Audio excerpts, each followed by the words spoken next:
There is a star you can see from the southern hemisphere on any clear night that is, in the context of the universe, practically sitting in our lap. It is not especially dramatic looking. It is a point of light, like all the others. It sits in the constellation Centaurus, and to the naked eye it appears as the third brightest star in the entire night sky, which is impressive, but not unique. From the northern hemisphere you mostly can't see it at all, which means a significant fraction of humanity goes their entire lives without ever once looking directly at the closest star system to our Sun. Without ever looking at the star that, if we ever leave this solar system in any meaningful, lasting way, will almost certainly be our first destination. That star, or rather that system of stars, is Alpha Centauri, and I want to tell you something about it that changes the way the night sky looks the moment you understand it. Alpha Centauri is 4.37 light-years away. That means the light you are seeing from it right now, if you're in a position to see it, left that star 4.37 years ago.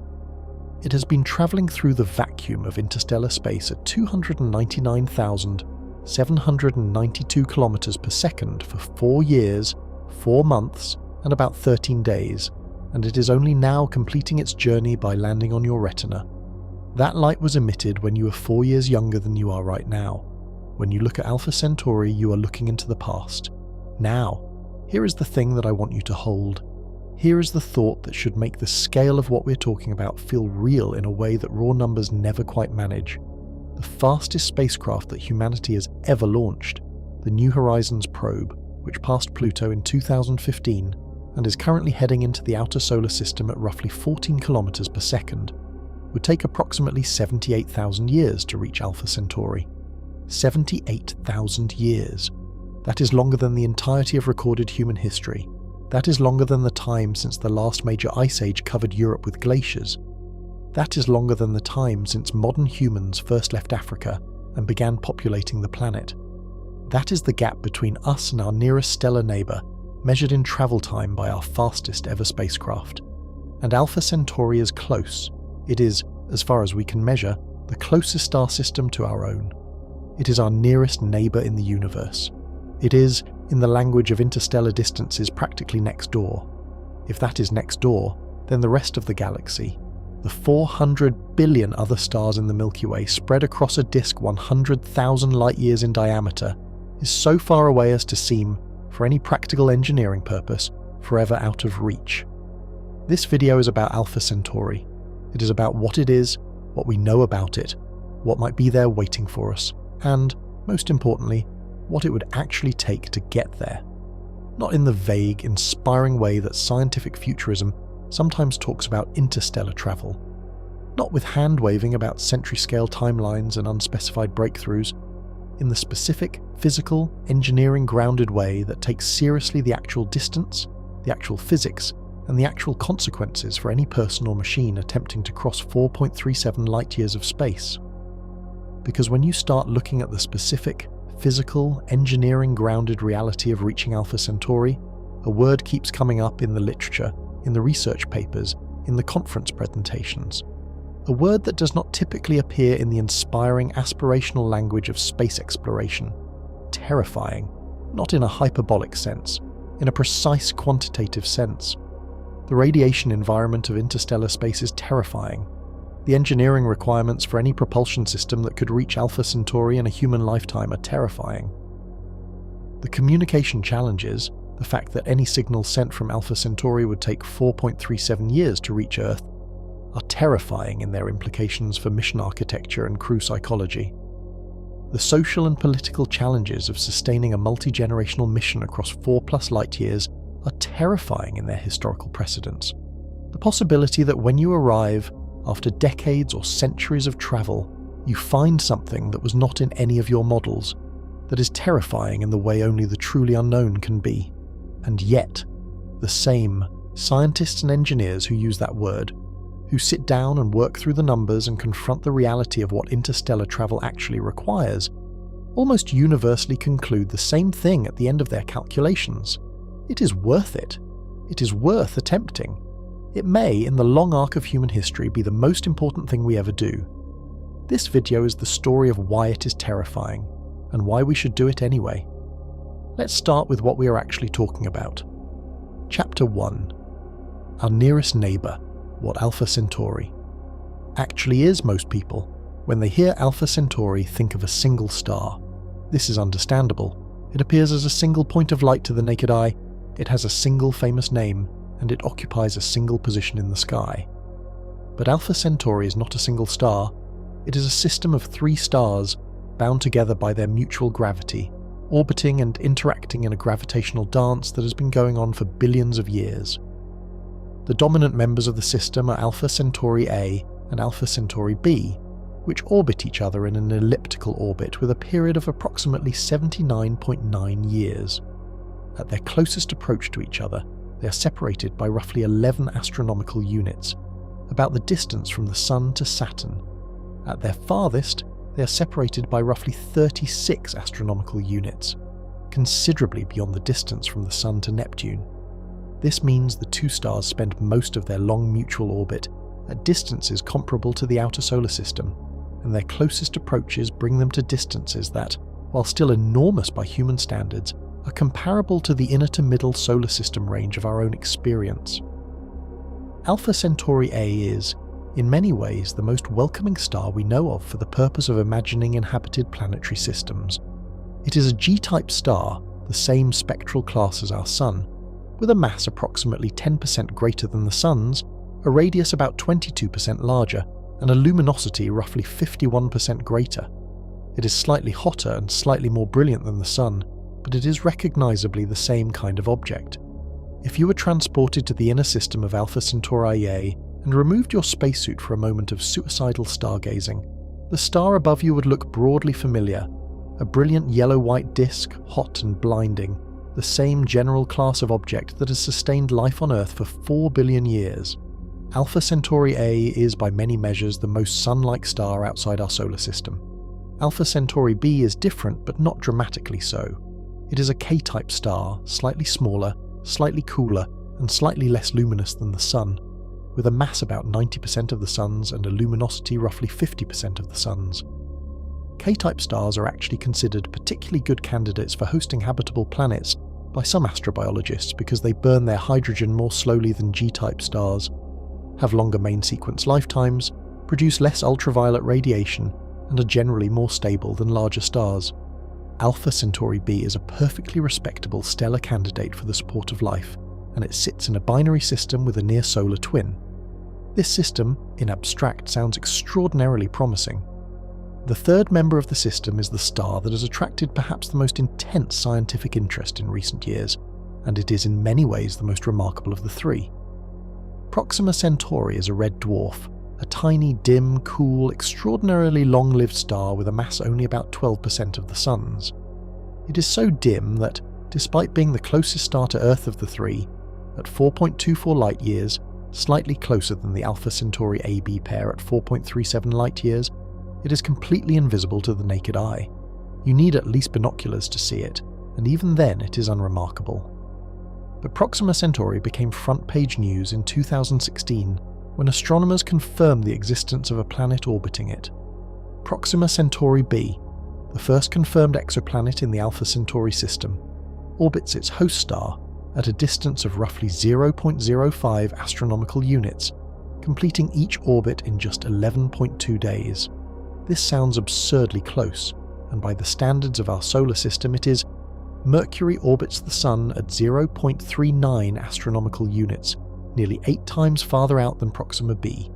But Proxima Centauri is so much dimmer and cooler than the Sun that the habitable zone, the range of distances where liquid water could exist on a planetary surface, is much closer in. Proxima B sits squarely within the conservative habitable zone of its star, meaning that in principle, if it has the right atmospheric conditions, liquid water could exist on its surface. This discovery was genuinely electrifying for the scientific community. A potentially habitable planet, around the closest star to Earth, the universe seemed for a moment to be arranging itself in the most convenient way imaginable. If you were designing the solar neighborhood from scratch to maximize human interest in interstellar travel, it is hard to imagine a more tantalizing setup. Our nearest stellar neighbor, already known to be a triple system, turns out to harbor a planet in its habitable zone, practically daring us to go look at it. And then the complications started arriving. Proxima Centauri is a flare star.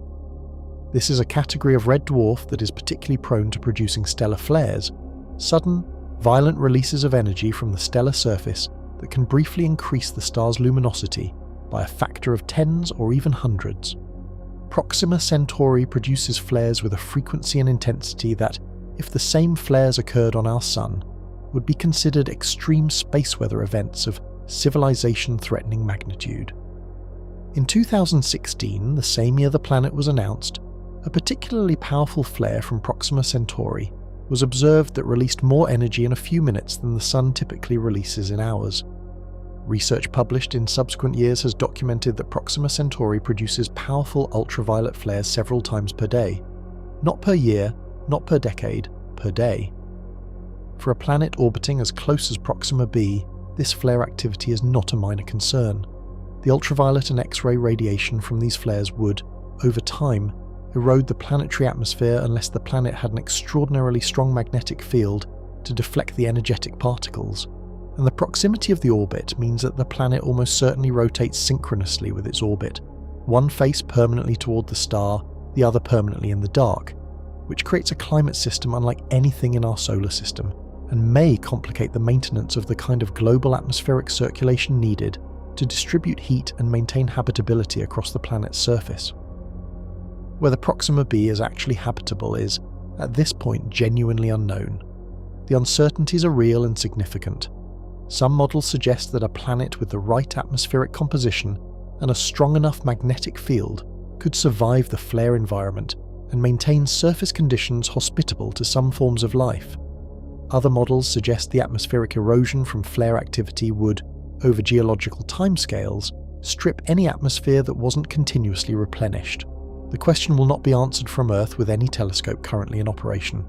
It will require either extraordinarily advanced space telescopes capable of characterizing the atmosphere of a planet 4.24 light-years away in detail, or a mission that goes there. But there is more to the Alpha Centauri system than Proxima. The AB pair remains compelling for planetary habitability. A 2021 study published in Nature Communications reported a candidate signal that might indicate a planet orbiting in the habitable zone of Alpha Centauri A, though subsequent analysis has complicated the picture and the candidate is disputed. The stellar environment of the binary system is more complex for planet formation and stability than a single star system, because the gravitational perturbations of one star on the disk around the other constrain where stable orbits can exist. But stable orbits can exist, the simulations show it, and the question of whether planets formed there and whether they have maintained stable orbits over the system's roughly 5 billion-year lifetime is an active area of research. The Alpha Centauri system is, in short, a target of extraordinary scientific interest. It is close enough that a mission there is at least conceivable with physics we understand, even if the engineering is brutally challenging. It contains stars that are broadly similar to our Sun. It contains at least one confirmed planet that might be habitable. And it has been sitting there, 4.37 light-years away, for the entire history of human civilization, waiting for us to develop the technology to do something about the distance between us. The distance. We need to talk about the distance. Chapter 2. The distance that breaks human intuition. 4.37 light-years. I have said that number twice already, and I'm going to say it many more times in this video, because it is the central fact of the Alpha Centauri problem. Everything else, the propulsion systems, the mission architecture, the crew requirements, the communication lag, all of it, flows from that number. So let's spend some time actually understanding it, not just acknowledging it. A light year is the distance light travels in 1 year. Light travels at 299,792 kilometers per second.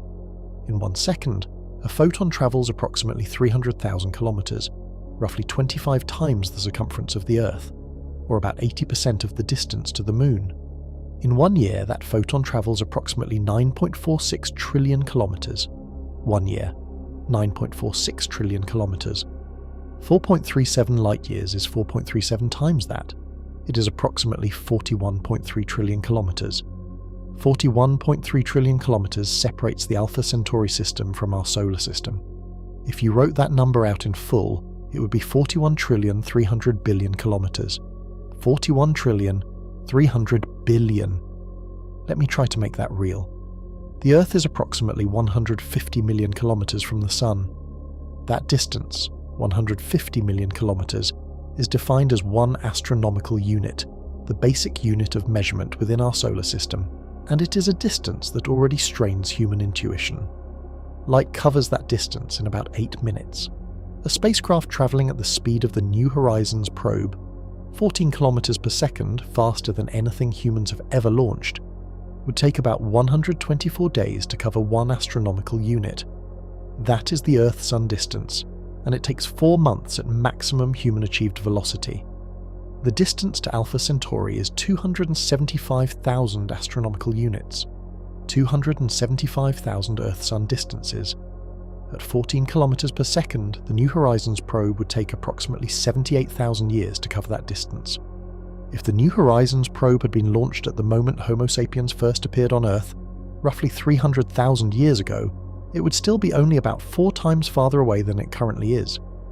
Not even a fifth of the way to Alpha Centauri.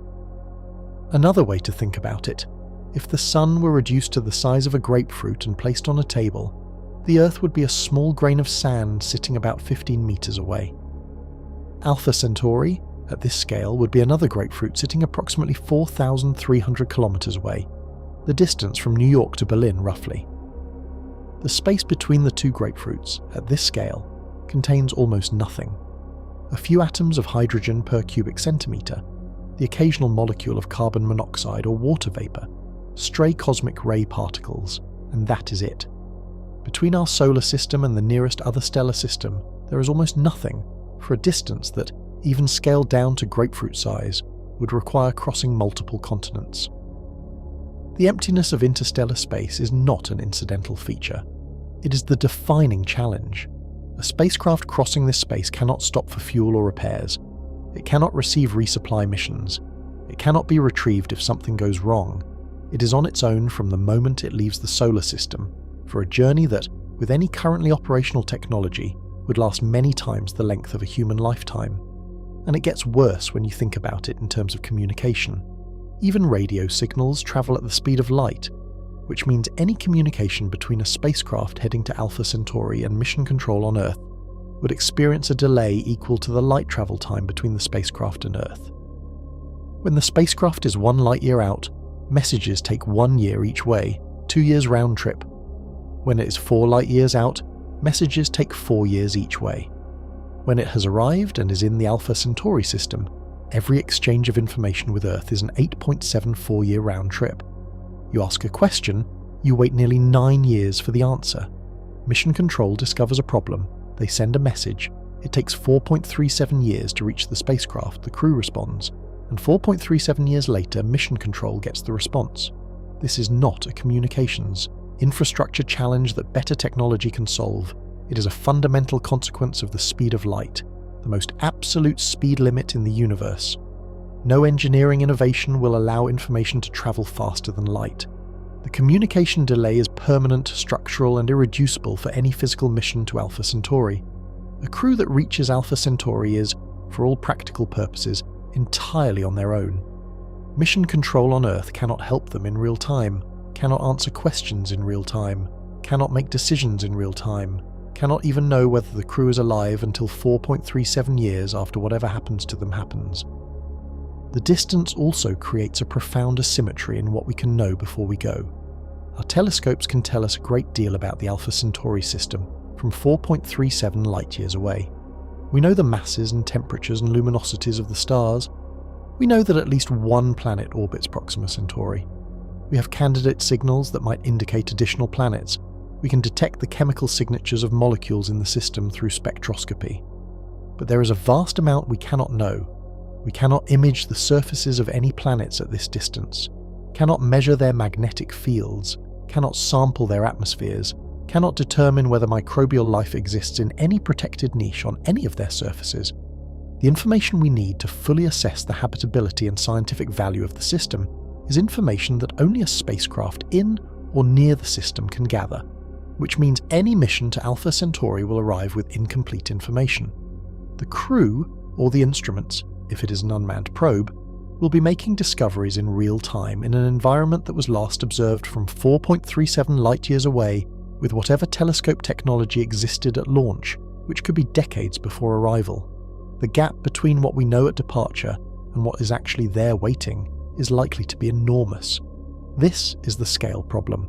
It is not just a physics problem or an engineering problem, it is a psychological and civilizational problem.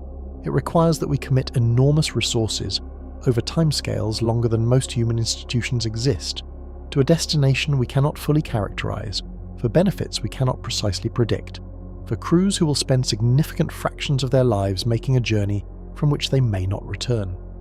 History has examples of this kind of commitment. The Polynesian navigators who set out across thousands of kilometers of open Pacific Ocean in outrigger canoes, with no maps of what lay ahead, were making a comparable leap into the unknown relative to their technological capabilities. The explorers who crossed the Atlantic in the 15th century were doing something similar. In both cases, the full implications of what they were undertaking were not understood by anyone who sent them or anyone who went. And in both cases, what they found changed the world. The difference is that Alpha Centauri is not across an ocean. It is across 4.37 light-years of interstellar space, and the crossing would require not months of travel, not years, but, with any propulsion system currently in operation or near-term development, generations. So how would we do it? Chapter 3. How we would get there. Every method we have considered.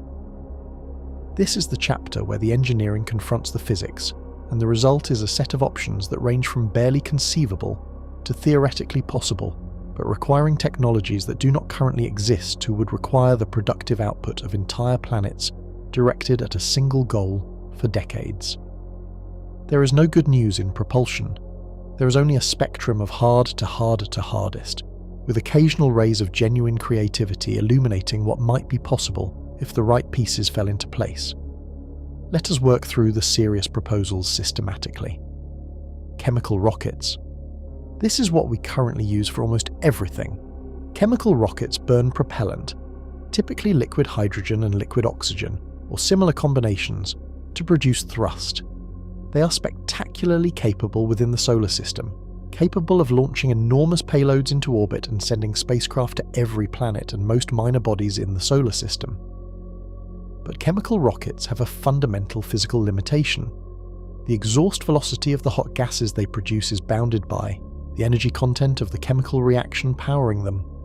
No matter how cleverly you design a chemical rocket, the maximum exhaust velocity you can achieve from burning chemical propellants is a few kilometers per second, enough to get to the moon in days and to the outer planets in years, but completely inadequate for interstellar travel. A chemical rocket launched from Earth today, pointed at Alpha Centauri and given every gram of fuel it could possibly carry, would reach Alpha Centauri in approximately 100,000 years under optimistic assumptions about ongoing acceleration. In practice, chemical rockets are limited by the rocket equation. As you add more fuel to go farther, you also need more fuel to accelerate all that extra fuel, which requires even more fuel in a relationship that grows exponentially and makes very long distances essentially impossible to cover with chemical propulsion within any reasonable time frame. Chemical rockets are not the answer for interstellar travel. They are barely the answer for interplanetary travel at any scale of ambition. Nuclear thermal and nuclear pulse propulsion. A step up from chemical rockets is nuclear propulsion. Nuclear thermal rockets heat propellant, typically liquid hydrogen, by passing it through or near a nuclear reactor rather than burning it chemically. The higher temperatures achievable with nuclear heating produce higher exhaust velocities, potentially twice or 3 times those of the best chemical rockets. This is a significant improvement, but not nearly enough for interstellar travel. A nuclear thermal rocket optimistically designed for interstellar travel would still take tens of thousands of years to reach Alpha Centauri. Nuclear pulse propulsion is considerably more exciting. The Orion project developed in the United States between 1958 and 1963, before being killed by the Partial Nuclear Test Ban Treaty, proposed using the detonation of nuclear bombs behind a massive steel plate to propel a spacecraft. Each bomb detonation would push the plate forward, and a series of hundreds or thousands of detonations would accelerate the spacecraft to a significant fraction of the velocity needed for interstellar travel. Detailed engineering analyses conducted by serious physicists, including Freeman Dyson, concluded that a sufficiently large Orion-type spacecraft could potentially reach 3 to 5% of the speed of light, fast enough to reach Alpha Centauri in roughly 90 to 150 years. This is genuinely tantalizing. 90 years is a long time, but it is not forever. It is within the range of a multi-generational mission, and the Orion concept requires no exotic physics. It uses nuclear reactions that we have been capable of for 70 years. The problem is that building an Orion-type interstellar spacecraft would require an enormous number of nuclear bombs, potentially thousands, and the political, legal, and safety challenges of constructing and launching such a vehicle are essentially prohibitive under the current geopolitical conditions of Earth. Also, the scale and cost of such a vehicle would be, in the words of the engineers who studied it, astronomical. A more sophisticated nuclear pulse concept developed in the 1970s is the Daedalus project, studied by the British Interplanetary Society. Daedalus proposed using inertial confinement fusion, the triggering of small pellets of deuterium and helium-3 fusion fuel by electron beams, to produce the energy pulses that would drive the spacecraft. The theoretical performance was impressive. The Daedalus study concluded that a vehicle carrying about 50,000 tons of helium-3 fuel could reach approximately 12% of the speed of light, arriving at Barnard's star, about 6 light-years away, in roughly 50 years. Alpha Centauri at 12% of the speed of light would take about 36 years of flight time.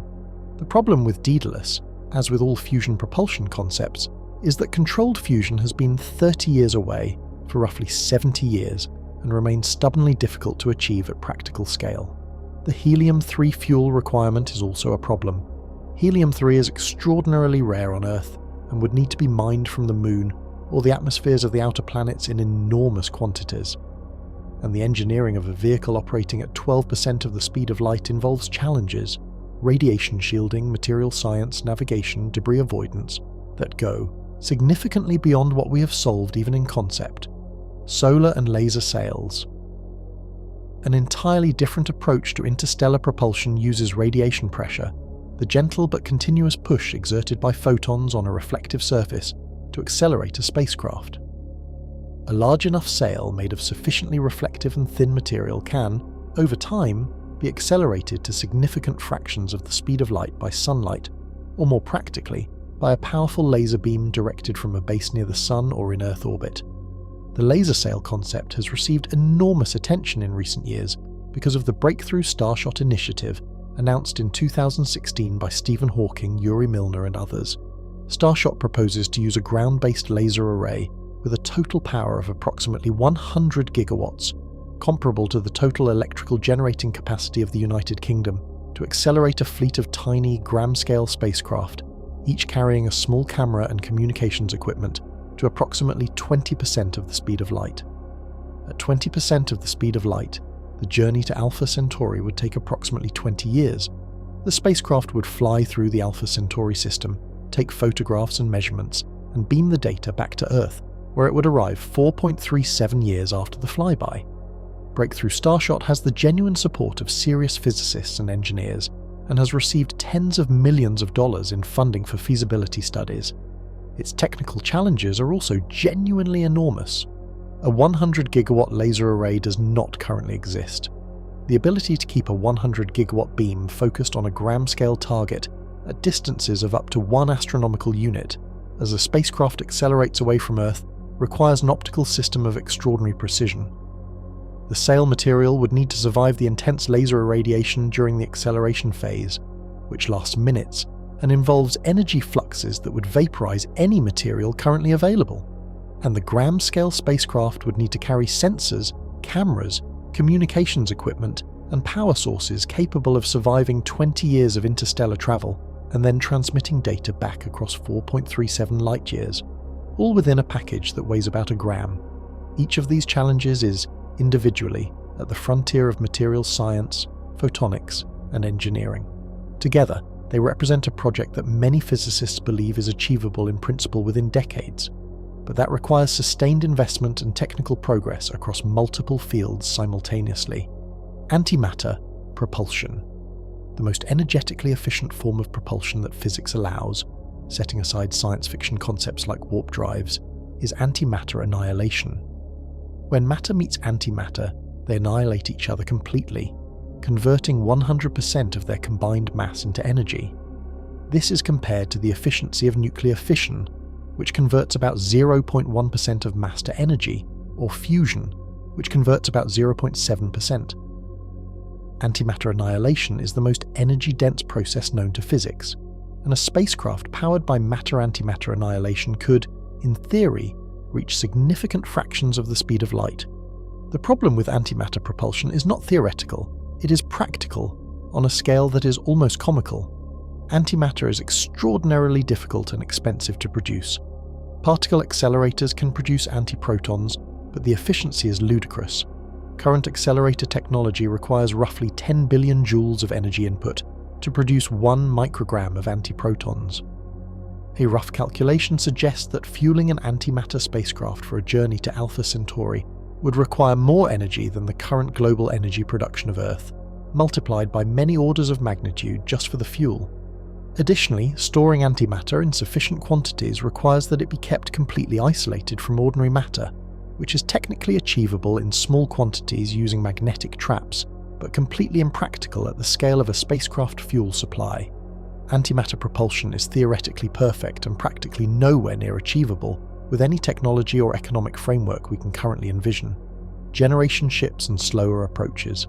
All of the above propulsion concepts are attempts to make the journey fast enough that a single crew could complete it within a human lifetime or within a few decades at most.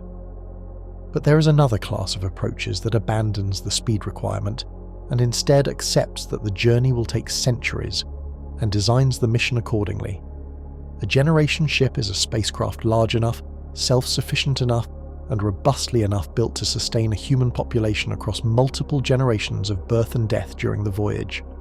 The founding crew would launch, live their lives and die aboard the ship, raise children who grow up knowing no other world, and those children would raise children of their own, and the process would repeat for as many generations as it takes for the ship to reach its destination.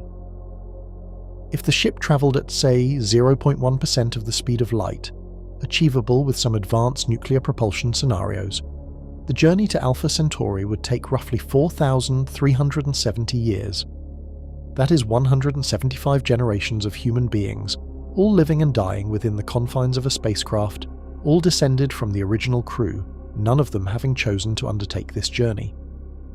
The ethical, social, and engineering challenges of a generation ship are of a complexity that makes the propulsion problem look almost simple by comparison.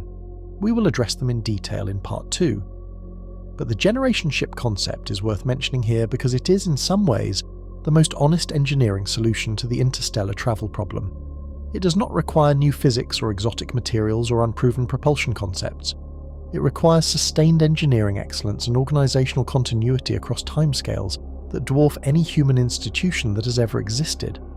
Whether that is more or less achievable than 20% light-speed laser sails depends on which set of technical and social challenges you find more tractable.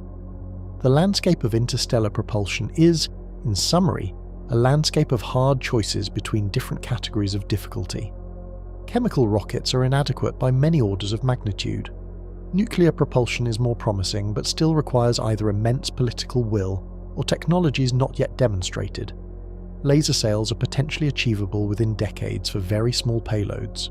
Antimatter propulsion is theoretically ideal and practically impossible. Generation ships are technically conservative but socially and ethically radical. And all of these approaches have in common the fundamental, irreducible challenge that Alpha Centauri is 4.37 light-years away and there is no shortcut. Chapter 4. The Journey Itself. What the physics does to you. Let us set aside the question of which propulsion system gets us there. Let us assume, for the purpose of this chapter, that we have solved the propulsion problem, that we have a spacecraft capable of travelling to Alpha Centauri in some reasonable time frame, whether that is 20 years for a laser-propelled nanocraft, 50 years for a fusion drive, or several centuries for a generation ship. The propulsion is solved. The spacecraft is on its way. What does the journey itself do to the spacecraft and to any humans aboard it? This chapter is where the word terrifying earns its place in the title of this video, because the interstellar environment is not a gentle, empty, forgiving medium through which a spacecraft can coast without consequence. It is an active, hostile environment that will attempt to destroy anything crossing it in multiple simultaneous ways, some of which are immediately obvious, and some of which become apparent only when you start doing the physics carefully. Interstellar medium impacts. The space between the stars is not a perfect vacuum. It is a very, very good vacuum, orders of magnitude more empty than the best vacuum achievable in a laboratory on Earth. But it is not empty. The interstellar medium contains, on average, about 1 hydrogen atom per cubic centimetre, along with trace quantities of molecules, dust grains, and charged particles. At low velocities, these particles are not a significant threat to a spacecraft. The density is simply too low for impacts to be frequent or energetic. At low velocities, a spacecraft can travel through the interstellar medium without protective shielding of any extraordinary kind, just as our current space probes do. But at high velocities, the situation changes catastrophically. At 20% of the speed of light, the target speed for Breakthrough Starshot, a hydrogen atom that strikes the spacecraft's sail or structure delivers an impact energy equivalent to a high-energy cosmic ray. At that speed, the kinetic energy of a single proton is approximately 3.6 times 10 to the minus 13 joules, which sounds small, but when you multiply it by the number of interstellar hydrogen atoms encountered per second at 20% of light speed, the cumulative effect is enormous. A square metre of sail travelling at 20% of light speed would encounter approximately 3 times 10 to the 16th power hydrogen atoms per second, each delivering that energy, a total power deposition of over 10 megawatts per square metre. The energy deposited by interstellar hydrogen impacts alone would be sufficient to erode and destroy any sail material currently known to science within minutes of reaching cruise velocity. The erosion problem is one of the most serious technical challenges for high-velocity interstellar travel, and it does not have an obvious solution. You can shape the spacecraft to minimise the cross-section presented to oncoming particles. A needle-like geometry is better than a flat sail for this reason. You can coat the leading surfaces with extremely hard materials that are more resistant to impact erosion. But at sufficiently high velocities, no material is safe. The physics of high-velocity particle impacts is merciless. Erosion rates scale roughly with velocity squared, which means doubling the speed quadruples the erosion problem. A spacecraft at 20% of light speed faces an erosion environment that is 40,000 times worse than one at 1% of light speed. Cosmic radiation. Even setting aside the interstellar medium impacts, the radiation environment of interstellar space is intensely hostile to biological matter. Cosmic rays, high-energy particles accelerated to near light speed by violent astrophysical events like supernovae and active galactic nuclei, permeate the interstellar medium and penetrate deeply into any material they encounter. Within the solar system, Earth's magnetic field and the Sun's own magnetic influence, the heliosphere, provide some protection from the lowest energy cosmic rays. Outside the heliosphere, in the interstellar medium, a spacecraft is exposed to the full cosmic ray flux without this protection. The biological dose rate from cosmic radiation in interstellar space is estimated at several hundred millisieverts per year for a spacecraft with no shielding, already above the career dose limits for astronauts defined by most space agencies, which currently range from about 600 to 1,200 millisieverts, depending on age and sex. For a journey lasting decades or centuries, the cumulative dose for any human aboard would be fatal without substantial shielding. The radiation would damage DNA, increase cancer risk dramatically, and potentially cause acute radiation sickness at the higher end of exposure scenarios. Shielding against cosmic radiation is not simple. Low-energy cosmic rays can be deflected by material shielding, mass placed between the source and the crew, but high-energy cosmic rays, which are the most penetrating and in some ways the most dangerous, interact with shielding material to produce secondary particles, nuclear cascades that can deliver more radiation dose inside the shielding than outside it, if the shielding is not of the right type and sufficient depth.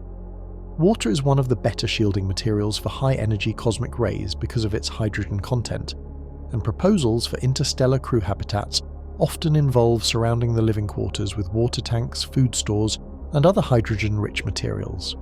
But to provide adequate protection for a multi-decade journey, the shielding mass required is enormous, potentially thousands of tons, and every kilogram of shielding mass makes the propulsion problem harder. An alternative to passive shielding is active magnetic shielding, creating an artificial magnetic field around the spacecraft that deflects charged cosmic ray particles the way Earth's magnetic field deflects them on a planetary scale. This approach has been studied theoretically and has genuine physical merit. A sufficiently strong magnetic field generated by superconducting coils surrounding the crew habitat could in principle deflect most of the dangerous charged cosmic ray particles without adding enormous mass.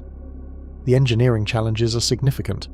Creating and maintaining superconducting systems in the temperature, conditions of interstellar space, generating field strength sufficient to deflect the highest energy cosmic rays, and avoiding the creation of additional radiation through the interaction of high-energy particles with the magnetic field itself, but not obviously impossible. The micrometeorite and dust-problem interstellar dust grains, particles of carbon, silicate and ice ranging in size from nanometers to micrometers, are distributed through the interstellar medium at low concentrations. At the speeds required for interstellar travel, even these tiny particles become dangerous. A dust grain 1 micrometer in diameter, traveling relative to a spacecraft at 20% of the speed of light, carries kinetic energy comparable to a rifle bullet. A dust grain 1 millimeter in diameter at the same relative velocity carries the energy of a small explosive. The probability of encountering a centimeter-scale object in interstellar space during a journey of several light-years is low but not zero, and at 20% of light speed the result of such an encounter would be locally catastrophic. The solution adopted by most interstellar mission designs is a beryllium or carbon foam shield at the front of the spacecraft, a sacrificial layer of material thick enough to ablate the impacting particle and produce a plasma cloud that disperses rather than penetrates to the main spacecraft body. This works for small particles. For larger particles, it is not adequate. Careful trajectory selection, avoiding known dust clouds, reduces but does not eliminate the risk. For gram-scale starshot probes, this problem is manageable within the design constraints. For crewed spacecraft, it requires substantially more robust solutions, time dilation, and relativistic effects.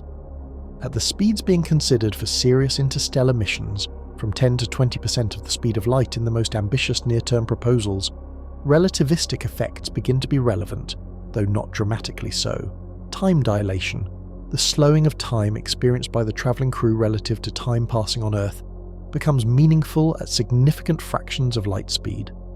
At 20% of the speed of light, a journey of 20 years by Earth clock is experienced by the crew as approximately 19.6 years, a difference of about 0.4 years. This is real and measurable by precise clocks, but it is not dramatically important for mission planning at these speeds. At much higher speeds, 80 or 90% of the speed of light, time dilation becomes dramatic. A crew travelling at 90% of light speed would experience the 4.84 light-year journey to Alpha Centauri in roughly 2.1 years of crew time, while 4.84 years would pass on Earth. At 99% of light speed, the crew would experience less than 8 months, while 4.37 years pass on Earth. This is the relativistic version of the interstellar travel solution. Go fast enough, and the journey becomes short from the crew's perspective. The problem is that achieving 90 or 99% of the speed of light requires energy inputs that dwarf anything in our current technological landscape by many orders of magnitude, and the interstellar medium impact problem becomes catastrophically severe at those velocities. The human body over decades of space travel. Beyond the radiation and impact hazards, the basic physiology of human beings presents challenges for long-duration spaceflight that we have been learning about, in some cases uncomfortably, from decades of experience on the International Space Station and other missions. Microgravity causes bone density loss, muscle atrophy, fluid redistribution, cardiovascular deconditioning, and a range of other physiological changes that accumulate over time. On the ISS, astronauts spend hours per day exercising to mitigate bone and muscle loss, with imperfect success. Long-duration ISS crew members typically return with significant bone density reduction that takes months to recover. An interstellar mission lasting decades would need to address this either through artificial gravity, rotating the spacecraft to simulate gravitational acceleration, or through pharmaceutical and other interventions not yet developed to the point of replacing the benefits of gravity for long-duration spaceflight. The psychological consequences of long-duration isolation in a confined environment are equally serious. Research on analog environments. Antarctic.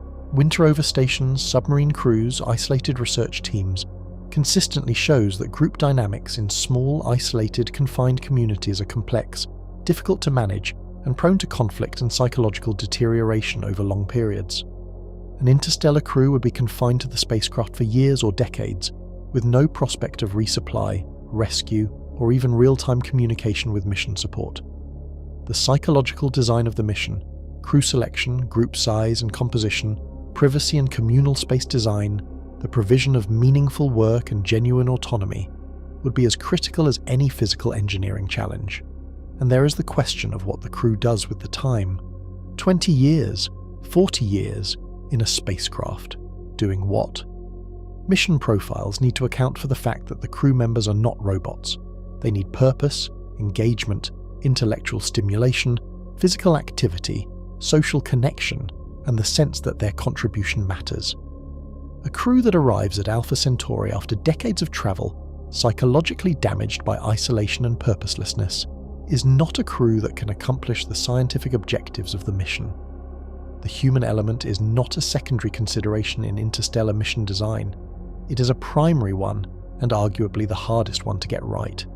All of these challenges, the radiation, the interstellar medium impacts, the dust, the physiological effects of long-duration spaceflight, the psychological demands of extreme isolation, are real, quantifiable, and known. None of them, individually, is necessarily mission-ending. Solutions to each of them can be imagined within the bounds of known physics, and in many cases known engineering. But they all exist simultaneously, and designing a spacecraft that addresses all of them at once, across a mission that lasts decades, with no possibility of repair or resupply from Earth, is a challenge of extraordinary difficulty. This is the journey. This is what 4.37 light-years actually means when you are the one inside the spacecraft. Not a glowing ship cutting gracefully through a star-filled void, an engineered life support environment, imperfect and aging, surrounded by interstellar plasma and radiation, consuming its stored energy and materials, its crew aging and adapting, its components failing and being repaired or not repaired, making its way through a medium that is hostile in ways that were not fully known until the mission was underway, a vessel and its people, alone in a way that no humans have ever been alone, for longer than most human institutions have existed. And when they finally arrive, when the Alpha Centauri system fills the viewport and the stars of the binary begin to resolve into actual suns rather than points of light, they will face a new set of challenges that are in some ways just as daunting as everything that brought them there, but that, along with everything else waiting at the destination, is a story for Part 2. Chapter 5. What Waits? The Arrival Problem and What We Might Find. There is a problem with interstellar travel that does not receive enough attention in most discussions of propulsion and mission design, and it is this. Getting to Alpha Centauri is only half the challenge. The other half is stopping when you get there. This sounds obvious when stated plainly. Of course you need to stop. But the physics of deceleration at interstellar speeds is just as demanding as the physics of acceleration, and in some ways considerably harder. When you accelerate a spacecraft from Earth, you're doing so in the inner solar system, where you have access to the energy of the Sun, the mass of the planets, and the infrastructure of civilization. When you decelerate a spacecraft arriving at Alpha Centauri, you're doing so 4.37 light-years from all of those resources after a journey of decades or centuries, with whatever propellant and energy reserves the spacecraft still carries. For a laser sail spacecraft like those envisioned by Breakthrough Starshot, the deceleration problem is essentially unsolvable with current design concepts. The laser array that accelerated the spacecraft is back near Earth, 4.37 light-years away. There is no corresponding laser array at Alpha Centauri to slow the spacecraft down. The spacecraft arrives at 20% of the speed of light and passes through the Alpha Centauri system in a matter of hours, taking photographs and measurements as it goes, and then continues onward into interstellar space with no mechanism to brake. For Starshot's purposes, this is acceptable. The mission design is explicitly a flyby, not an orbital insertion or landing. The nanocraft photograph what they can during the flyby and beam the data back to Earth. But a flyby does not allow detailed, sustained scientific investigation of the system. It does not allow humans to set foot anywhere. It is a postcard, not a destination. For a crewed mission, or for any mission intended to achieve orbital insertion and detailed exploration of the Alpha Centauri system, deceleration is a fundamental constraint that shapes the entire mission architecture. You need to carry enough propellant to decelerate from cruise velocity to something manageable, and that propellant has to survive the journey, and the mass of the propellant adds to the mass of the spacecraft, which makes the acceleration problem harder, which requires more energy in the familiar exponential tyranny of the rocket equation. One proposed solution is to use the stellar winds and magnetic fields of the Alpha Centauri stars themselves as a braking mechanism, a magnetic sail or electric sail that deploys on arrival and uses the outward pressure of the stellar wind to slow the spacecraft. Alpha Centauri A and B both have stellar winds comparable to the Sun's, which means this approach has some physical basis, but the deceleration forces achievable are modest, and the braking distance is enormous. A spacecraft arriving at 20% of the speed of light and using a magnetic sail to brake would need to start decelerating far outside the Alpha Centauri system, and would require years or decades to reach orbital velocities around any planet. A more elegant solution, proposed by physicist Robert Forward in the 1980s, uses a multi-stage sail system in which the outer portion of the sail is detached during the cruise phase, and used as a mirror to reflect a laser beam back at the inner portion, providing a retarding force. This requires the initial laser array to remain active for decades after launch, and to maintain pinpoint accuracy at stellar distances. Extraordinary engineering demands, but physically conceivable. The fundamental point is that for any mission intended to do more than fly through, arriving at Alpha Centauri in a state capable of sustained science, with propellant reserves, functional systems, and a crew that's ready to work rather than exhausted and depleted, requires as much careful engineering thought as the journey itself. The destination is not the end of the challenge, it is the beginning of a new set of them. So, assume we get there, assume we decelerate, assume the spacecraft achieves some form of stable orbit in the Alpha Centauri system, or at least a manageable trajectory that allows extended observation. What do we find? The Proxima Centauri encounter. If the mission is aimed at Proxima Centauri, the closest of the three stars at 4.24 light-years, the first priority would almost certainly be Proxima b, the confirmed planet in the habitable zone. Approaching Proxima b for the first time from an arriving spacecraft, the planet would resolve from a point of light into a disk, and then, in the most extraordinary moment in the history of exploration, into a world. What kind of world? The current state of knowledge allows us to say a few things with confidence, and many things with uncertainty. Proxima b has a minimum mass of approximately 1.07 Earth masses, placing it in the rocky planet category. Its orbital period of 11.2 days and its host star's luminosity put it squarely in the habitable zone in terms of stellar energy received. Whether it has an atmosphere, and if so what composition, is unknown. Whether it has water in any form, vapor, liquid, or ice, is unknown.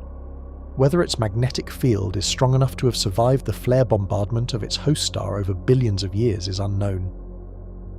The tidal locking question is one of the most important uncertainties. Proxima b almost certainly rotates synchronously with its orbit, one hemisphere permanently facing Proxima Centauri, one hemisphere permanently in darkness. This creates a planetary climate regime unlike anything in our solar system. The permanently illuminated hemisphere would be subjected to intense radiation from the star, including the ultraviolet and X-ray bursts from flaring. Events. The permanently dark hemisphere would be extraordinarily cold, so cold that atmospheric gases might freeze out and precipitate to the surface, potentially leaving the planet with no atmosphere at all if the cold trap is efficient enough. Some climate models, however, suggest that a planet with a thick enough atmosphere and the right composition could maintain a circulation system that transports heat from the day side to the night side, preventing complete atmospheric collapse and potentially maintaining liquid water in a narrow band around the terminator, the boundary between perpetual day and perpetual night. This would be a world unlike any in our experience, a ring of potentially habitable conditions circling the boundary between a blasted overlit hemisphere and a frozen, lightless one. If life exists on Proxima b, it exists under conditions that make the most extreme environments on Earth look welcoming. The ultraviolet flux during flaring events would be lethal to any organism exposed on an unprotected surface. Any life on Proxima b would need to have evolved either underground, underwater, or with biochemical defences against radiation that far exceed anything seen in terrestrial extremophiles. It might be completely unrecognisable as life by any conventional indicator we currently use to search for biological activity, or it might not exist at all. Standing in the viewport of an arriving spacecraft, or examining the data from arriving instruments, and seeing Proxima b resolve from a point into a world, knowing that you were the first eyes to see it at this resolution, would be one of the most significant moments in human history, regardless of what the planet turned out to be. Even a barren, airless rock in the Proxima Centauri system would be an extraordinary discovery in its own right. The first direct observation of a rocky surface around another star, the first opportunity to study the geology and geochemistry of a world that formed and evolved under conditions radically different from our own. The Alpha Centauri AB system. The Alpha Centauri AB binary pair presents a different set of opportunities and challenges. The two stars orbit each other with a period of 79.9 years, and separations ranging from 11 to 36 astronomical units. Any planets in the system must be in stable orbits that are either very close to one of the individual stars, well inside the gravitational influence of either A or B, or very far from both, in what are called circumbinary orbits that encompass the entire binary system. The most interesting planetary real estate from a habitability standpoint would be a planet in the habitable zone of Alpha Centauri A, roughly 1.0 to 1.5 astronomical units from A, where the irradiation conditions are comparable to Earth's. Such a planet would experience its seasons modulated by the presence of the binary companion B, which would appear as an extraordinarily bright star in its sky, in the closer part of the binary orbit, approximately 100 times brighter than Venus appears from Earth, casting shadows at night. The sky of a habitable world in the Alpha Centauri system would be remarkable, a sun-like star providing day, and a second, dimmer, but still brilliant star providing what would feel like a very bright full moon for portions of the planet's year. Whether such a planet exists is currently unknown.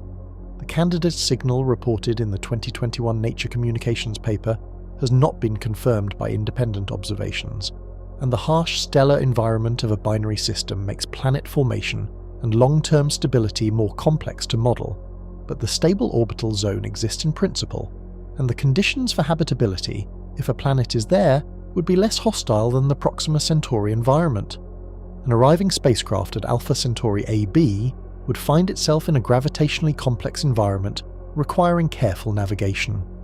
The binary star's combined gravitational field creates zones of stability and instability that a spacecraft in transit would need to account for. Orbital mechanics around a binary system are considerably more complicated than around a single star, and mission planning would need to address the spacecraft's fuel requirements for extended navigation within the system, not just for the initial deceleration from cruise velocity. The arrival at Alpha Centauri is not a destination. It is the beginning of a new mission in a new solar system with whatever resources the spacecraft still has. Everything about it would be discovery. Every observation would be the first of its kind, and every decision the crew or instruments made would be made in an environment that had never been directly observed by human beings, guided by models and predictions that were decades old by the time of arrival, checked against a reality that may or may not conform to what was expected. This is the moment the mission has been building toward, and it is also the moment when the communication problem becomes most acutely felt. Chapter 6: The Communication Crisis. 8 years of silence between questions and answers. Imagine discovering something extraordinary, something that rewrites what you thought you knew about life in the universe, something that demands immediate consultation with the greatest scientific minds humanity can assemble, something that raises urgent questions about what you do next, and whose answers matter enormously. Now imagine that you must wait 8.74 years for a reply to your question. That is the reality of communication between Alpha Centauri and Earth.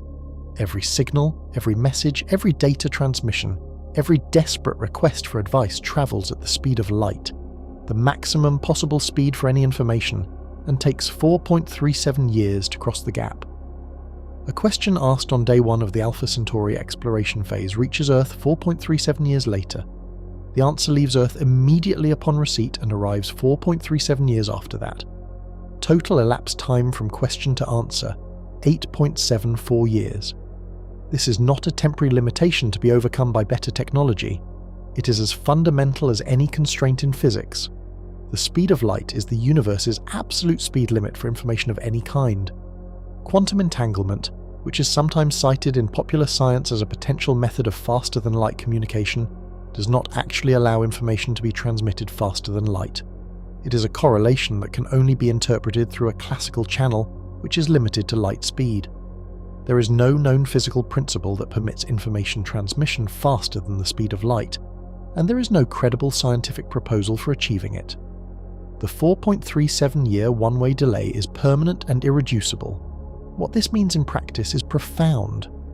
A crew at Alpha Centauri is not merely far away.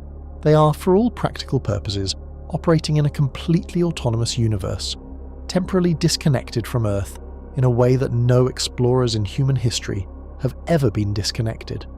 The explorers who sailed to unknown continents were weeks or months from contact with their home civilization. The Apollo astronauts on the Moon were 1.3 light seconds away, a delay you would not notice in a phone call. The crew of the ISS is 0.13 light seconds away, effectively instantaneous communication for all purposes. A crew at Alpha Centauri is 4.37 light years away. When you think of real-time communication, that phrase is not merely inconvenient at this distance, it is meaningless.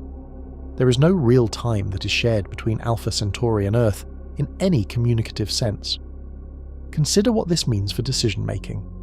On any current space mission, including the deepest probe in the solar system, mission controllers on Earth participate in real-time or near real-time decision-making.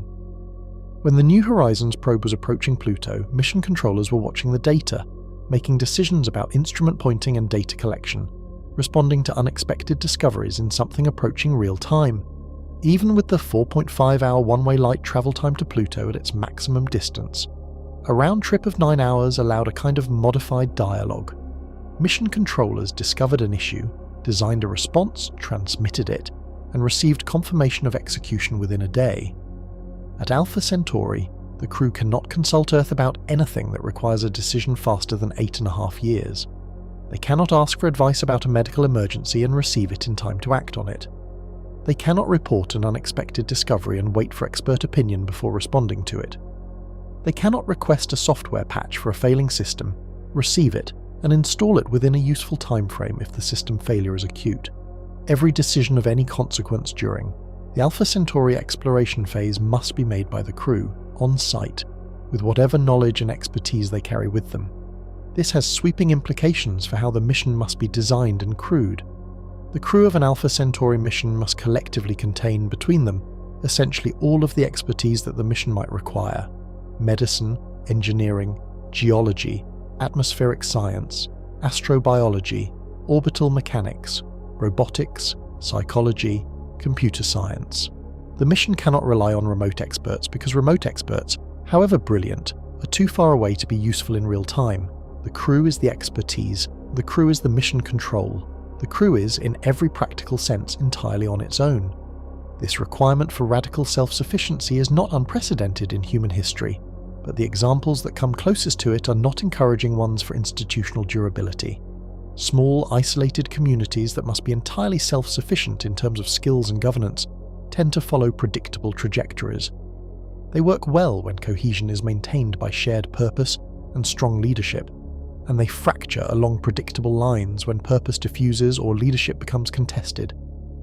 Research stations in Antarctica, submarine crews on extended patrols, historical expeditions to remote territories, all of these provide data on how small, isolated, high-stakes groups function under pressure, and the consistent finding is that psychological design of the group is at least as important as technical expertise in determining whether the mission succeeds. For a crew that must make autonomous decisions with consequences spanning decades, decisions about where to explore, how to respond to unexpected discoveries, how to allocate the finite resources of the spacecraft, how to resolve internal conflicts without any external arbitration mechanism, the psychological resilience and the governance structure of the group are not soft variables to be addressed after the engineering is solved. They are core engineering problems. There is also the question of what the crew does with the data while waiting for Earth to respond to their discoveries. They continue exploring, They continue experimenting. They continue making decisions about what to investigate next, based on what they have found, without being able to integrate the responses of the broader scientific community. They are not just autonomous explorers, they are the entire front line of human knowledge about another solar system, making decisions about the most important scientific investigation in history in a governance vacuum with resources that are finite and depleting. The data they send back, the measurements, the photographs, the atmospheric analyses, the geological surveys, the biological assays if they find anything biological, will take 4.37 years to reach Earth. The scientific community on Earth will receive this data, analyse it, debate it, publish papers about it, and send back questions and suggestions that arrive 4.37 years later. By the time those questions and suggestions arrive, the crew has already been exploring the system for another 4.37 years and has moved on to investigations that the Earth-based scientists do not yet know about. There is a permanent structural asynchrony between what the crew knows and what Earth knows, growing larger with every passing year. This asynchrony is manageable if the mission is designed with it in mind, if the crew has sufficient autonomy, sufficient expertise, and sufficient resources to pursue their own scientific judgment without constant reference to Earth. But it represents a fundamental departure from how every previous space mission in history has been conducted, and it requires a completely new model of mission governance, crew selection, and scientific planning. Chapter 7. The generational and philosophical problem. Who is making this choice?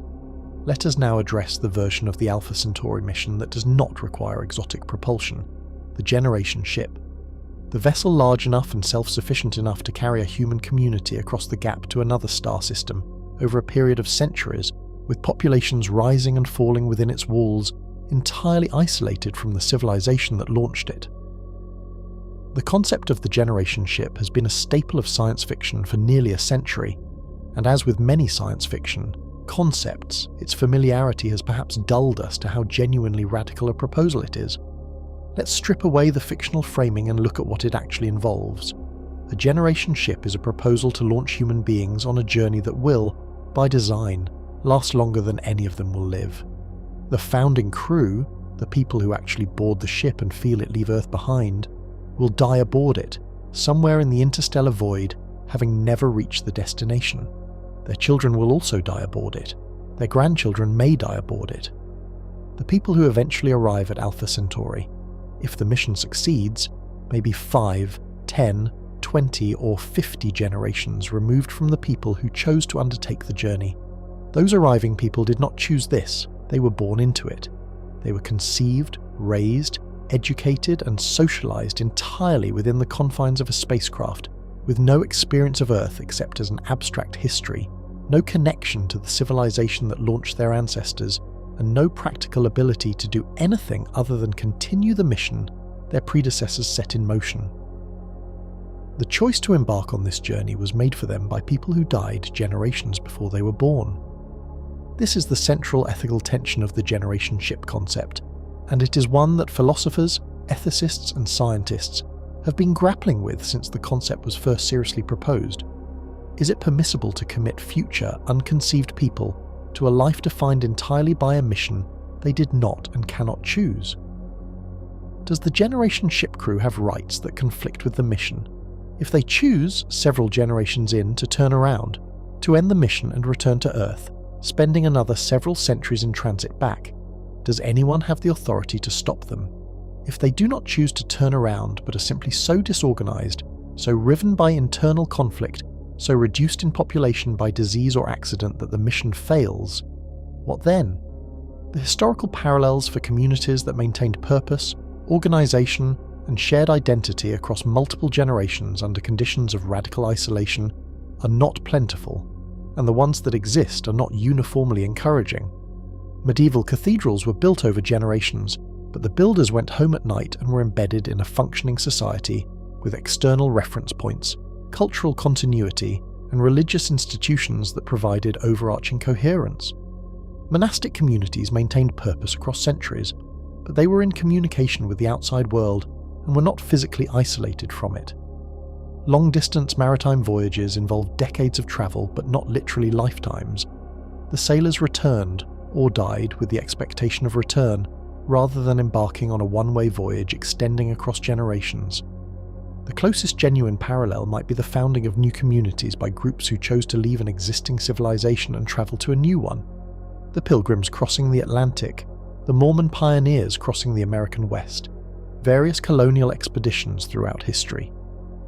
These groups maintained identity and purpose across multi-year journeys and succeeded in establishing new communities in new environments.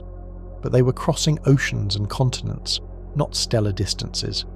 Their journeys lasted months, not generations, and the communities they founded had access to the resources and biological diversity of an already habitable planet, not the closed, finite environment of a spacecraft.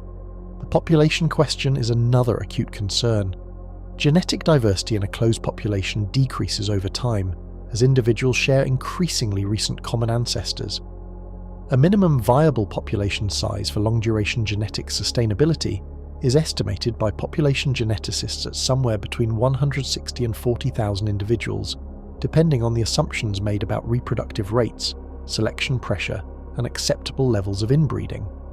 A spacecraft carrying 160 people has a very different scale, design, and resource requirement than one carrying 40,000. The lower end requires careful management of reproductive choices, potentially including genetic screening, stored genetic material, or other interventions that raise their own ethical questions. The upper end requires a spacecraft of truly enormous scale, with all the engineering and resource implications that implies. The social structure of the generation ship community is equally complex. Who governs? Who decides when the mission priorities change? Who adjudicates disputes? What happens if a significant faction of the population decides that the mission's original objectives no longer reflect their values? A real community, sustained across generations, will evolve in ways that the founding generation cannot predict or control. The values, beliefs, and social norms of people born and raised in a generation ship will not be identical to those of the people who launched it, any more than the values of people born in colonial New England were identical to those of the Puritan founders who sailed from England. The generation ship community that arrives at Alpha Centauri after centuries of voyage may be a civilization that is recognizably human but culturally unrecognizable to the Earth of its launch, pursuing objectives that have evolved with the community over centuries of isolation. This is not necessarily a problem. Evolution of purpose and culture is what human communities do. But it is a profound uncertainty in mission planning, and it means that the civilization which arrives at Alpha Centauri may have very different ideas about what to do when it gets there than the civilization that launched the mission had when it pressed the launch button. There is also the philosophical question of what the journey itself means, not just for the crew, but for the civilization that launches it. A generation ship mission is a commitment on the order of centuries. It is a statement by a civilization that the mission is important enough to invest resources in that will not pay off for the lifetime of anyone currently alive, or their children, or their grandchildren. Democracies generally struggle with time horizons beyond 4 years. Markets struggle with time horizons beyond quarterly earnings. Even the most foresighted human institutions rarely plan effectively beyond a few decades. Launching a generation ship requires institutional commitment and resource allocation on timescales that are genuinely unprecedented in any form of organized human activity. And yet, civilizations have done comparable things. The cathedral builders of medieval Europe began structures that they knew would not be completed in their lifetimes. The planners of the Roman aqueduct system made infrastructure investments whose full benefits would be reaped by generations not yet born. The mathematicians and astronomers who developed the theoretical foundations of modern science could not have known that their abstract work would eventually enable technologies that connected billions of people. Civilizations are capable of long arc commitments when the purpose is sufficiently clear and the institutional structures are sufficiently robust. The question is whether the purpose of reaching Alpha Centauri, of establishing humanity as a multistellar species, of answering the question of whether life exists around other stars, of beginning the long project of ensuring that humanity's eggs are not all in one planetary basket, is purpose sufficient to sustain that kind of long arc commitment? And the answer, increasingly from a broad coalition of scientists, philosophers and futurists, is that it is not just sufficient, it is necessary. Chapter 8. why we will probably try anyway. The case that survives. Everything we have now spent several chapters cataloguing the challenges of reaching Alpha Centauri in comprehensive and deliberately unflinching detail. The distance is incomprehensible. The propulsion requirements strain the limits of known physics and far exceed the limits of current engineering. The journey, even under the most optimistic propulsion assumptions, subjects any crew to radiation, isolation, physiological degradation, and psychological stress for durations ranging from decades to generations. The deceleration problem is as hard as the acceleration problem. The communication delay makes Earth-based mission support meaningless for real-time decisions. The generation ship concept raises profound ethical questions about consent and cultural continuity. The system we are trying to reach may or may not have habitable planets, and the only way to know is to go there. This is the full, honest inventory of the challenge. I have not softened any of it. Every difficulty named is real, quantified, and documented in serious scientific and engineering literature. And after laying out all of that, the same literature, the same scientists and engineers who produced the honest accounting of the difficulties, arrives at the same conclusion with remarkable consistency. We should go. We will probably go. And there are reasons for this conclusion that are not romantic, not naive, and not dismissible as mere human ambition or species vanity. The scientific imperative. The most immediate and least contested argument for going to Alpha Centauri is that we cannot answer the most important questions about that system from 4.37 light-years away. We cannot determine whether Proxima b has an atmosphere from Earth, with any telescope currently built or plausibly buildable in the near term. We cannot measure the magnetic field strength of Proxima b. We cannot detect the presence of microbial life in any protected niche on a planet 4.37 light-years away. The information we need to truly understand the Alpha Centauri system is information that only an in-system presence, a spacecraft, a probe, or a person, can gather. And the question of whether life exists around other stars is arguably the most important scientific question in human history. Its answer would transform our understanding of biology, of evolution, of the conditions under which life can arise, and of our own significance in the universe. If life is found around even our nearest stellar neighbour, it implies that life is common throughout the galaxy, that in hundreds of billions of star systems, over billions of years, chemistry has repeatedly found its way to biology. If no life is found, not even a hint of prebiotic chemistry, it constrains our understanding of life's origins in important ways. Either answer is scientific gold of the highest possible purity. This question cannot be answered by better telescopes. It cannot be answered by more sensitive radio detectors. It cannot be answered by improved computational models. It can only be answered by going there and looking and measuring and sampling and analysing. The scientific case for an Alpha Centauri mission is not merely strong, it is in a certain sense irrefutable, given enough time and technological development. The question is not whether we will answer this question, but when and how. The survival argument. The second major argument for interstellar travel is existential, and it is gaining serious attention in the scientific community in ways that would have seemed alarmist a generation ago. Humanity currently exists on a single planet around a single star.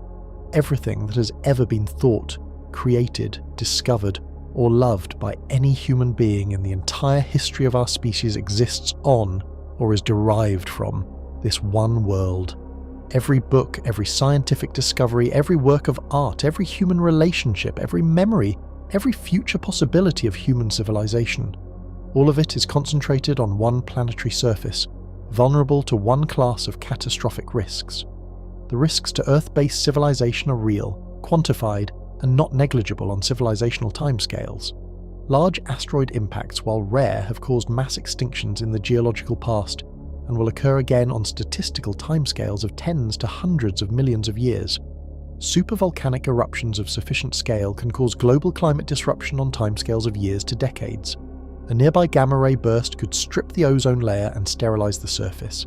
And then there are the human-generated risks: nuclear war, engineered pandemics, climate destabilization, or some future technology we cannot yet name, that have no geological precedent and whose probability is not well constrained but is disturbingly non-zero, given what we know about our recent history.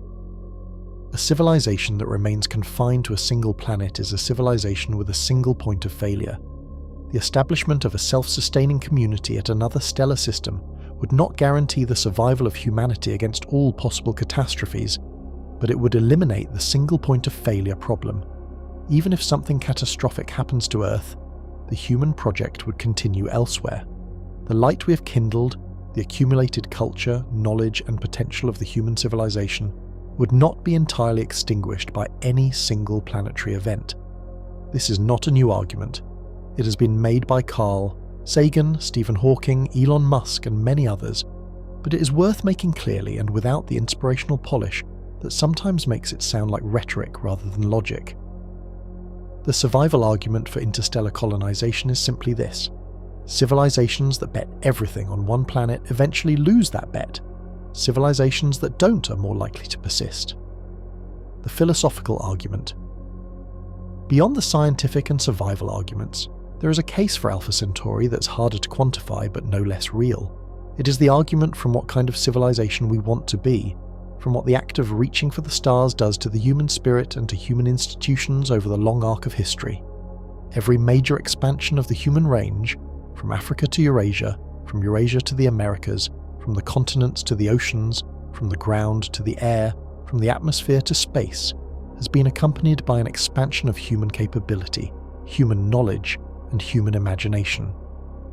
The challenges of exploration have historically driven technological development in ways that benefit civilization far beyond the immediate goals of the exploration itself. The race to the moon produced not just lunar rocks but integrated circuits, scratch-resistant lenses, water purification technology, and a generation of engineers and scientists who went on to drive technological progress across every field. An Alpha Centauri mission, or even a serious sustained program working toward that goal, would drive development in propulsion, materials science, life support, autonomous systems, radiation protection, and communication technology that would have applications far beyond the mission itself. The engineering of a spacecraft capable of reaching Alpha Centauri is also the engineering of technologies that make life better for people on Earth. The two are not in competition, they are deeply, inevitably linked, and there is the argument from purpose. Civilizations that have a great work, a project that stretches across generations, that requires sustained effort and cooperation, that connects individual human effort to something larger than any single lifetime, tend to be more resilient, more creative, and more capable than those that do not. The cathedral builders of medieval Europe were not just building cathedrals, they were organising communities, developing engineering techniques, training craftspeople, sustaining institutions, and giving successive generations a shared project that connected them to a purpose larger than themselves.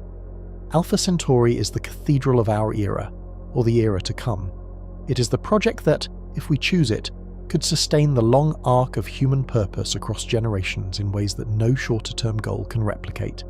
What we are already doing, Breakthrough Starshot represents the first genuinely funded, seriously engineered step toward Alpha Centauri that has ever existed. Its concept, gram-scale laser sail nanoprobes accelerated to 20% of the speed of light, is radical in its ambition and conservative in its physics. The physics is not in dispute. The engineering is hard but not obviously impossible. The funding is real. The team includes Nobel laureates and engineers who have built things that actually flew in space. If Starshot succeeds, if the conceptual, materials science, and laser-focusing challenges can be resolved within the next several decades, the first human-made objects to visit another star could be launched within the lifetime of people currently alive. They would arrive at Alpha Centauri approximately 20 years after launch, and the first data from another stellar system would arrive on Earth approximately 24 years after launch. This timeline is not guaranteed. It is not even certain to be achievable. But it is the first time in history that a serious engineering program has been organised around the goal of reaching another star on a timeline measured in decades rather than millennia. The Starshot probes would not answer every question. They would be too small, too fast, and too limited in their instrumentation for the comprehensive investigation of the Alpha Centauri system that would ultimately be needed. But they would be a beginning. They would tell us things we currently cannot know. They would refine our models, calibrate our instruments, and demonstrate that crossing the gap between stars, even in a limited, fly-by form is achievable. They would be the first footfall on a path that leads eventually to something much larger. The larger thing, the crewed mission, the sustained presence, the attempt to understand Alpha Centauri in the depth it deserves, will require technology and institutional commitment that does not currently exist. But the same was true of the Moon program in 1940, and of transatlantic aviation in 1900, and of ocean crossing in 1400. The technology and institutional commitment came because the goal was real, because the case for pursuing it was strong, and because human civilization, when properly motivated, is capable of extraordinary things on extraordinary timescales. We will try. We will almost certainly try on some timescale, because the scientific, survival, and philosophical cases for trying are compelling, and because the history of human exploration suggests that compelling cases eventually get acted upon. The question is whether we will try wisely, with clear-eyed accounting of the challenges, honest assessment of the risks, deep investment in the technologies that can make the journey survivable, and the institutional commitment to sustain the effort across the decades and generations it will require. Conclusion. On a clear night in the southern hemisphere, if you know where to look, you can see a bright point of light in the constellation Centaurus. It sits near the Southern Cross, bright enough to be unmistakable, close enough, cosmically speaking, to be our nearest stellar companion.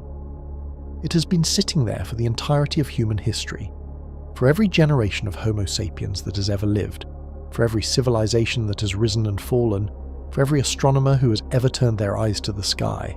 That light has been travelling from Alpha Centauri and arriving at human eyes, and for most of that history we had no idea what it was. Now we know. We know it is a triple star system, containing a near twin of our Sun, a slightly cooler companion, and a dim red dwarf that is our actual nearest stellar neighbour. We know that at least one planet orbits in the habitable zone of that red dwarf. We know the distances and the masses and the luminosities and the orbital periods. We know more about Alpha Centauri than any previous generation of humans has ever known, and we also know, more clearly than any previous generation, exactly how much we do not yet know, and exactly how we would go about finding out. We know the journey is terrifying. The 4.37 light-years of interstellar medium through which any spacecraft must pass. The radiation environment that would kill an unshielded human being within years. The engineering demands of any propulsion system capable of crossing that distance in something less than geological time. The deceleration problem, the communication delay, the psychological weight of decades of isolation, the ethical complexity of generation ships, the uncertainty about what is actually there waiting, despite everything our telescopes have told us. We know all of this. We have worked through the numbers, confronted the physics, studied the engineering, and arrived at a clear-eyed picture of what reaching Alpha Centauri actually requires. And the picture is not a comfortable one. It is not the graceful, glowing spacecraft of science fiction, cutting through the dark with serene confidence. It is something harder and stranger and more human than that. A machine and its people, pushing against the fundamental limits of physics and biology, sustained by purpose and driven by the oldest of all human impulses, the need to know what is over the next horizon. The terrifying thing about Alpha Centauri is not that it is unreachable. The history of human exploration is a history of things that were once considered unreachable. The terrifying thing is the scale of the commitment it requires, the generations it will demand, the resources it will consume, the tolerance for failure and loss that any serious attempt will require. The terrifying thing is that it is the right thing to do, and we know it, and it is still very hard. But think about that point of light in the southern hemisphere sky. Think about what it represents, not as an astronomical object but as a destination, the closest other stellar system, 4.37 light-years of open space, and then stars, and then planets, and then possibly life, possibly discovery, possibly the answer to one of the oldest and most important questions in human history. We have looked at it for all of recorded history. We have studied it, measured it, modelled it, and argued about it. And now, for the first time, we are beginning to build things that might actually go there. Not soon, not easily, not without cost and sacrifice and failure along the way, but the direction is set, the scientific imperative is clear, the survival argument is compelling, and the philosophical case, the case for what kind of species we want to be, for the kind of future we want to inhabit, points the same way, toward the light, toward Alpha Centauri, toward whatever is waiting for us there, across the most terrifying journey ever attempted. Thanks for watching.